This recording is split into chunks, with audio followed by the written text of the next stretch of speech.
மகாபிரிவாச்சரணம். ஸ்ரீ லலிதாரகசகஸ்ரநாமத்தில் பக்தி விதிகளில் நம்பிக்கையின் நாமங்களாகச் சொல்லிக்கொண்டு ஏகம் தத்து என்று சொல்லி மிக அருகில் நமக்கு அந்த எண்ணத்தை உருவாக்கக்கூடிய அழுத்தம் திருத்தமான தத்துவங்களை சொல்லி அதை நம் கண்முன்னே காண்பிதற்கு எத்தனை எத்தனை ஓமைகள் சொல்ல முடியும், எத்தனை எத்தனை பொருள்களை எடுத்துக்காட்டாக காமிக்க முடியுமோ அத்தனை எடுத்துக்காட்டுகளையும் காண்பித்து இரண்டும் ஒன்றுதான் என்று எண்ணக்கூடிய அந்த நிலையை நமக்கு காண்பிக்கிறார்கள்.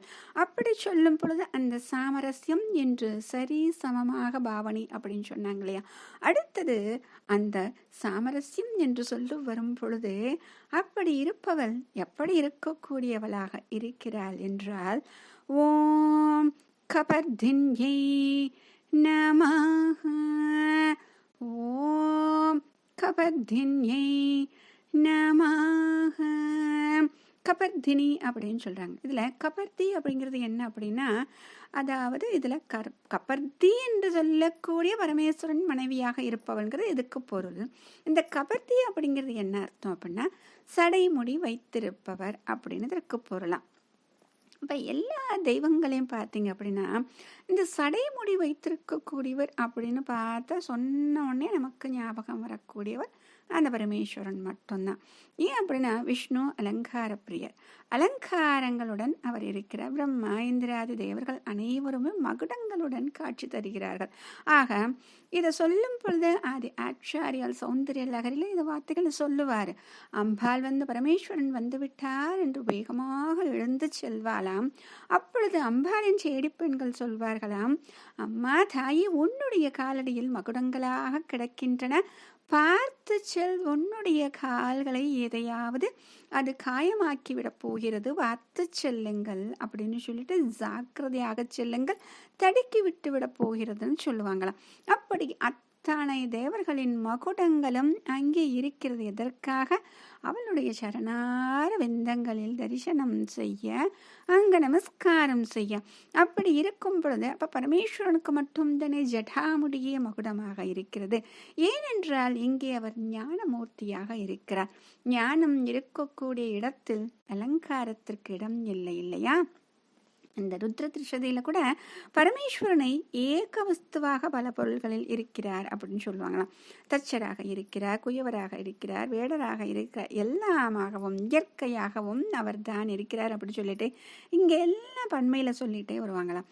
ஒரு சில நாமாக்கள் அசாதாரண நாமாக்களாக இருக்குமா, அது எப்பொழுதுமே அது மட்டும் ஒருமையில் மட்டும் தான் இருக்குமா. அப்படின்னா என்ன அர்த்தம்? அப்ப ஒரே ஒருவரை மட்டும்தான் அந்த நாமாக்கள் குறிக்கின்றன. உதாரணத்திற்கு பவன், ருத்ரன், பசுபதி, நீலகண்டன், இது அனைத்துமே ஒருவரை மட்டும்தான் குறிக்கும். இது இவர் ஒருவருக்கு மட்டும்தான் பொருந்தும். ஆக ஒருமையில் இவரை மட்டுமே குறிக்கக்கூடிய நாமாக்கள் இது இருக்கு இல்லையா. அப்படித்தான் இதுல கபர்தி அப்படிங்கிற ஒரு நாம, அதாவது ஜடாதாரியாக இருக்கிறார் என்றும் சொல்லுவாங்களாம். வபனம் செய்யப்பட்டவராக அப்படின்னு சொல்லிட்டு திக்தகேசனம் அப்படின்னு சொல்லுவாங்க.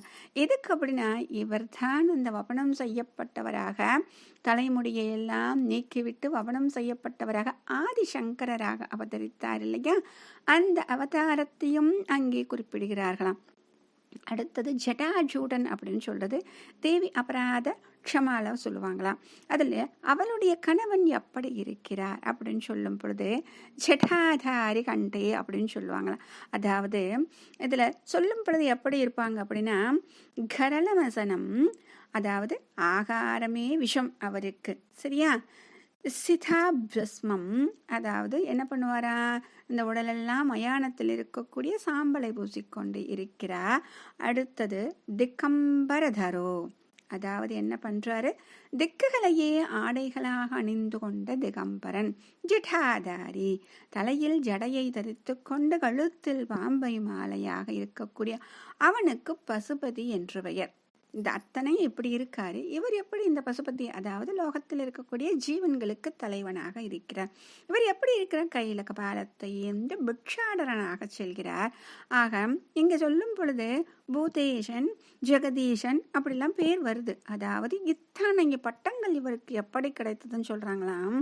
இப்படி இருப்பவருக்கு எப்படி அம்மா இந்த பதவி கிடைத்தது என்றால், உன்னுடைய கணம் பற்றி, அந்த கரத்தை பற்றி பாணி கிரகணம் என்ற பெயரில் திருமணம் செய்து கொண்டதால் அப்படின்னு சொல்றாங்களாம். அதுக்குத்தான் சொல்றாங்க பவானி த்வத் பாணி கிரகண பரிபாதி அப்படின்னு சொல்லிட்டு பலவிதம் அப்படின்னு சொல்றாங்க. உன் கணவர் என்ற தகுதி வந்த உடனே நீ தான் ஜனனியாக இருக்கிறாயே. அப்ப அவருக்கு ஜனகர் என்ற பதவி கிடைத்து விடுகிறது. அடுத்தது இன்னொரு அற்புதமான ஒரு இடம், இவளே ஜடாமுடி கொண்டவளாக இருக்கிறாள் சொல்றாங்க. சௌந்தர்ய லகரில் 15வது ஸ்லோகம். சரஸ்வதி ஸ்வரூபத்தில் அவளை சொல்வார்களாம். சரசை பற்றி சொல்லும் பொழுது ஜட்டாஜூட மகுடாம் அப்படின்னு சொல்லுவாங்க. ஜட்டாமுடியை மகுடமாக வைத்திருக்கிறார், அதிலும் கூட சந்திரக்கலை உண்டு அப்படின்னு சொல்லிட்டு சொல்றாங்க. ஆக அவளே கபர்தினியாகவும் இருக்கிறார். அடுத்தது மதாலசா அப்படின்னு ஒரு தெய்வத்தை சொல்வார்கள். அம்பாள், அந்த அம்பாள் எப்படின்னா சோழிகளால் ஆன மாலை அணிந்தவள். ஆக இங்கு கபர்திங்கிறதுக்கு சோழிகளால் ஆன மாலைன்னு அர்த்தம் உண்டு. எப்படி பார்த்தாலும் இங்கே அம்பாள் யாருக்கு பத்தினியாக இருக்கிறாள்? அந்த கபர்தி என்று சொல்லக்கூடிய பரமேஸ்வரனுக்கு பத்தினியாக இருக்கிறாள் என்று மீண்டும் அந்த சிவசக்தி ஐக்கியஸ்வரூபத்தை இன்னும் நம் கண்முன்னே நிறுத்துவதற்கு மிக அழகாக கொண்டு செல்கிறார்கள். மகாபெரியவா சரணம்.